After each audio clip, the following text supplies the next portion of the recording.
You've probably been tagged in this video because you are a football fan who defends Mike Ashley's ownership of Newcastle United, saying things like, he invested when you went down to get you back up, or he has your club on a sound financial footing, or he's not that bad, you're still in the Premier League. I'm going to take 3 minutes of your time and give you 5 reasons to tell you why it is purely and simply wrong, and why Mike Ashley is the worst owner of a Premier League club ever. Are you ready? Here we go. Number 5. The performance of the club before and after Ashley took over. Take a look at the picture on the screen. Go on, take it in. This is the 12 years before Mike Ashley owned Newcastle, and the 12 years after. Top 4 finishes, 4 before, none under Ashley. 10 seasons in Europe before, 1 under Ashley. Cup finals, 2 before, none under Ashley. Highest Premier League finish, 2nd, twice before Ashley, under Ashley, 5th once. Average Premier League finish, 7th before, 13th now. Relegations from the Premier League, none before Mike Ashley, under Mike Ashley too. Our performance under Ashley as owner has been awful. 4.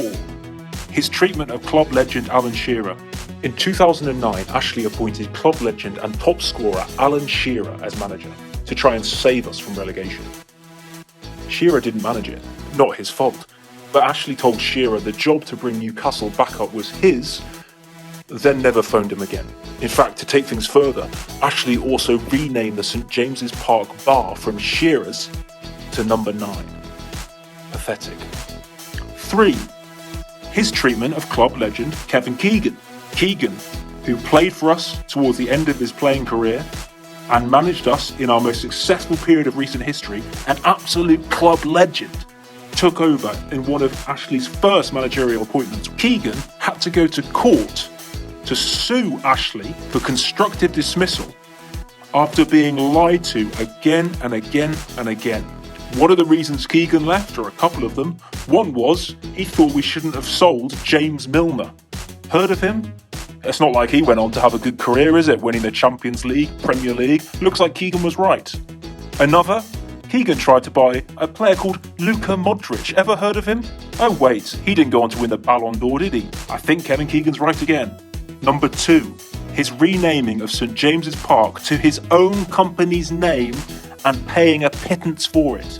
Yes, St James's Park, 100-plus-year-old stadium, goes down in the history of the club. Mike Ashley comes along and renames it Sports Direct at St James's Park, or St James's Park at Sports Direct, or Sports Direct sale now on, or 50% off.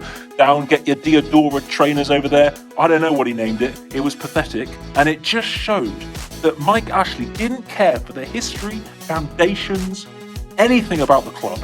All he cared for was his own name and money.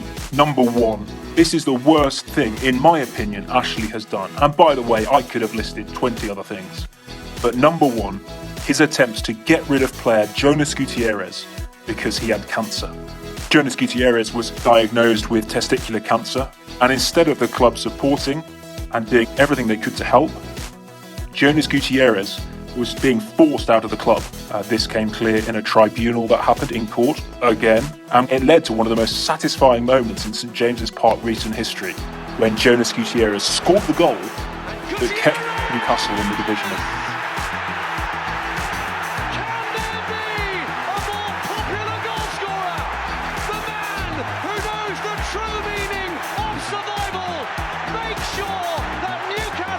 And the celebration, as you can see, Gutierrez running, ears cupped towards Ashley where he sits. Yes, there are reasons to think carefully about allowing the Saudi group's PIF fund to invest in Newcastle. And we can do that, and we are doing that. But please, don't tell us Ashley is a good owner. So next time you're going to speak up for Ashley, don't.